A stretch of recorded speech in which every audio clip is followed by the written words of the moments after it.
There is no word in the human language more deceptive than the word free. We are drawn to it like moths to a flame, believing that we have found a loophole in the laws of the universe. We see a hand extended to help us, and we see a service offered without a price tag, and our hearts leap with relief because we think we have saved our resources. We think we have cheated the system. But I am here to tell you that in the economy of human relationships, there is no such thing as zero cost. In fact, the things that have no price tag are often the things that cost us the most. When you pay a stranger with money, the transaction is cold, and it is clean, and most importantly, it is finished.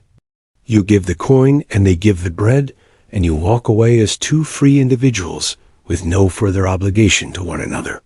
But when you accept the free help of a relative or a friend, you are not engaging in a transaction. You are entering into a bondage.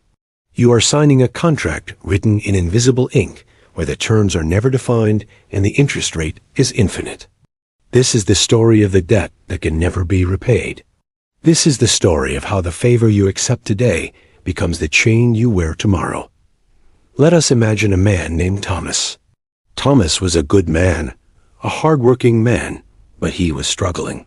He had bought a house that was falling apart, and the roof was leaking. The water dripped into his living room, staining the ceiling and rotting the wood. Thomas did not have the money to hire a professional roofer. He lay awake at night, listening to the rain, calculating his debts, feeling the walls closing in.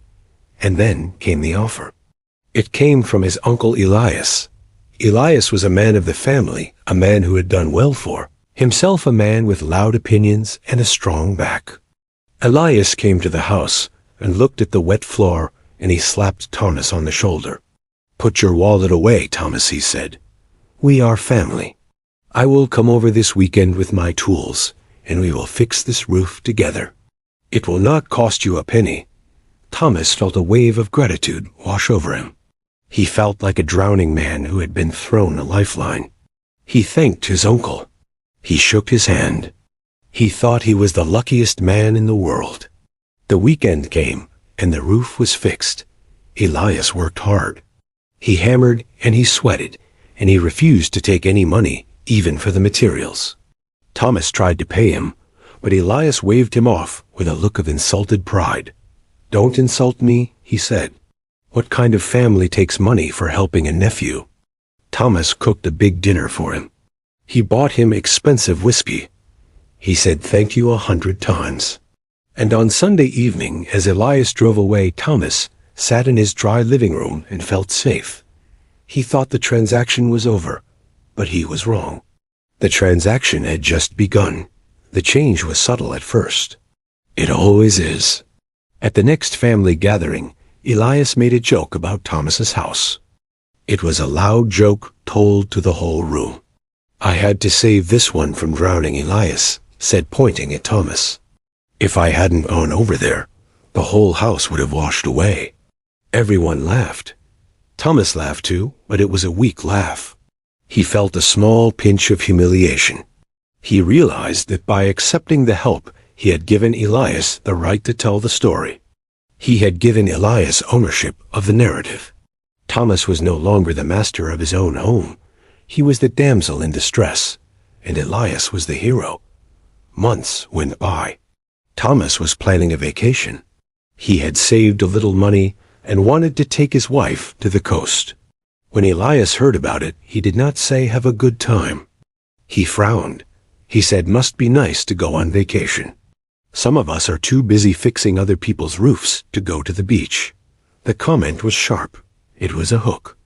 It pulled Thomas back. It reminded him that he was in debt. Thomas felt a surge of guilt.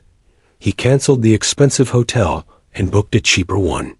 He felt that he did not have the moral right to enjoy luxury while his savior was working. The free help had cost him his freedom to enjoy his own money. Then came the request. It was a year later. Elias called Thomas on a Tuesday morning. He didn't ask if Thomas was busy. He didn't ask if it was a good time. He simply stated his need. "Thomas, I need you to drive my son to the airport. It is a 3-hour drive. I am busy with work. Thomas had a meeting that morning. A critical meeting. He tried to explain. Uncle, I have a presentation. I can't leave work. There was a silence on the phone. A heavy loaded silence.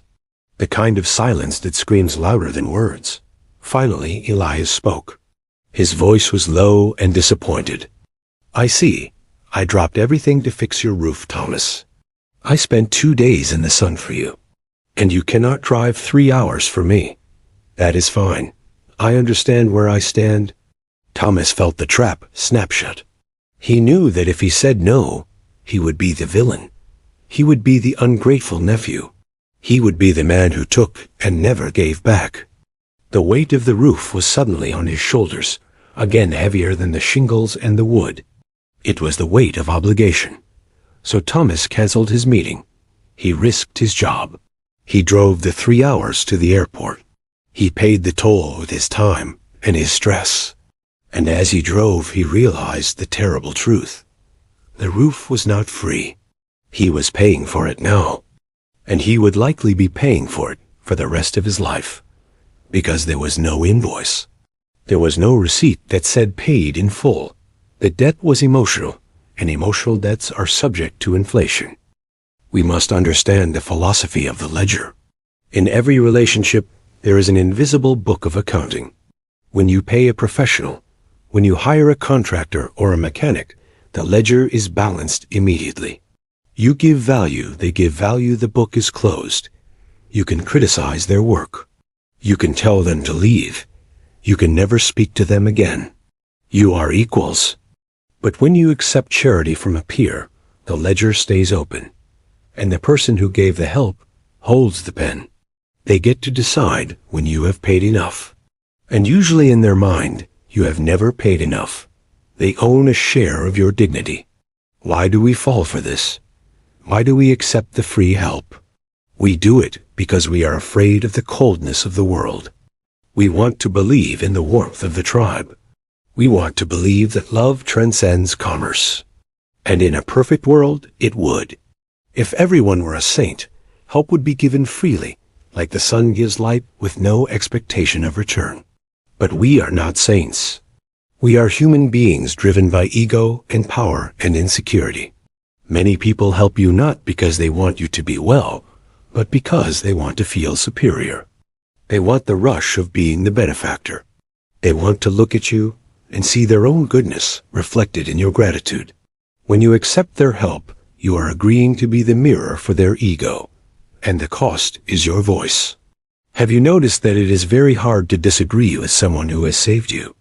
If Elias has political views that Thomas finds abhorrent, Thomas stays silent at the dinner table. How can he argue? Elias fixed the roof. If Elias treats his wife badly, Thomas looks away. How can he judge? Elias fixed the roof. The favor becomes a gag in your mouth. You lose the right to speak your truth because you are afraid of appearing ungrateful. You sell your autonomy for a service you could have bought with cash. I want you to consider the freedom of the poor man who owes nothing. He may sleep on a hard mattress. He may eat simple food. But when he walks down the street, he looks every man in the eye. He does not cross the street to avoid a creditor. He does not shrink when his phone rings. He owns his poverty, and therefore he owns his soul. Contrast him with the man who lives in a house built by favors. He has soft carpets and a dry roof, but he walks with a stoop. He is always scanning the room to see if his benefactors are pleased. He is always performing gratitude. He is a slave in a golden cage of obligation. The most expensive currency in the world is not gold, and it is not Bitcoin. The most expensive currency is gratitude. Because gratitude is a currency that depreciates for the giver, but appreciates for the receiver. The person who helped you forgets the effort over time, but they never forget the fact that they saved you. And you forget the relief over time, but you never forget the guilt. It is a toxic exchange. So what is the solution? The solution is painful, but it is liberating. You must learn to pay your way, even when it is hard, even when it seems foolish. If you need a roof fixed, hire a roofer. If you need a ride to the airport, take a taxi. If you need money, go to a bank. The bank is honest. The bank tells you exactly what the interest rate is. The bank does not call you on Sunday night to make you feel guilty about your life choices. The bank does not bring up your loan at Thanksgiving dinner. The bank wants your money, not your submission. There is a profound dignity in the commercial transaction. It respects boundaries. It acknowledges that we are separate entities. When you pay, you are saying, I value your labor, and I value my freedom. You are keeping the lines clear. You are preserving the friendship. Because the quickest way to destroy a relationship is to introduce a debt that cannot be quantified. If Thomas had paid Elias even a token amount, if he had insisted on making it a job, the dynamic would have been different. But by accepting it as a gift, he swallowed the hook. I am not saying that you should never accept kindness. There are times in life when we are on our knees and we must take the hand that is offered. But you must be discerning. You must look into the eyes of the giver.